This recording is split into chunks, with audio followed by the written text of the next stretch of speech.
Hello, everybody. Today I'm going to read you Galatians chapter 4. Think of it this way. If a father dies and leaves an inheritance for his young children, those children are not much better off than slaves until they grow up, even though they actually own everything their father had. They have to obey their guardians until they reach whatever age their father set. And that's the way it was with us before Christ came. We were like children. We were slaves to the basic spiritual principles of this world. But when the right time came, God sent his son, born of a woman, subject to the law. God sent him to buy freedom for us who were slaves to the law, so that he could adopt us as his very own children. And because we are his children, God has sent the Spirit of his Son into our hearts, prompting us to call out, Abba, Father. Now you are no longer a slave, but God's own child. And since you are his child, God has made you his heir. Paul's concern for the Galatians. Before you Gentiles knew God, you were slaves to so-called gods that do not even exist. So now that you know God, or should I say now that God knows you, why do you want to go back again and become slaves once more to the weak and useless spiritual principles of this world? You are trying to earn favor with God by observing certain days or months or seasons or years. I fear for you. Perhaps all my hard work with you was for nothing. Dear brothers and sisters, I plead with you to live as I do in freedom from these things, for I have become like you Gentiles, free from those laws.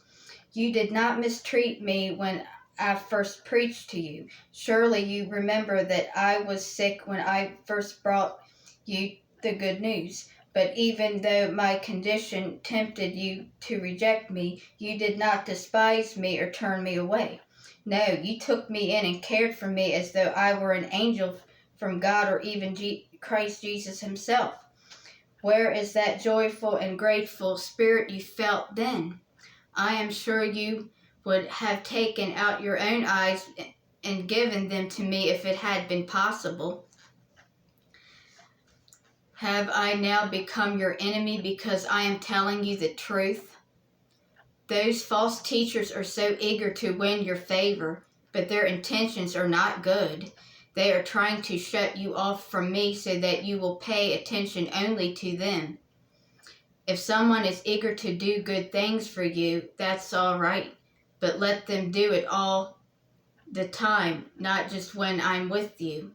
Oh, my dear children, I feel as if I'm going through labor pains for you again, and they will continue until Christ is fully developed in your lives. I wish I were with you right now so that I could change my tone, but at this distance I don't know how else to help you. Abraham's 2 children.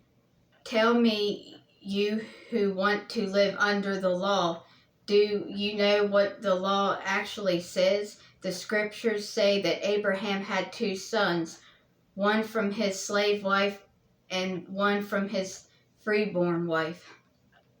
The son of the slave wife was born in a human attempt to bring about the fulfillment of God's promise, but the son of the freeborn wife was born as God's own fulfillment of his promise. These 2 women serve as an illustration of God's 2 covenants. The first woman, Hagar, represents Mount Sinai, where people received the law that enslaved them, and now Jerusalem is just like Mount Sinai in Arabia, because she and her children live in slavery to the law.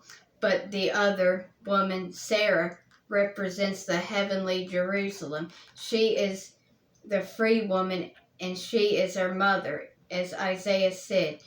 Rejoice, O childless woman, you who have never given birth. Break into a joyful shout, you who have never been in labor. For the desolate woman now has more children than the woman who lives with her husband.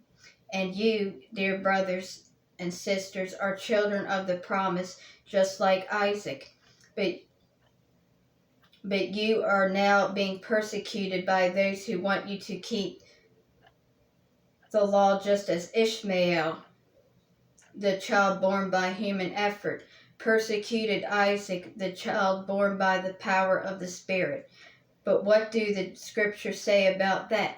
Get rid of the slave and her son, for the son of the slave woman will not share the inheritance with the free woman's son.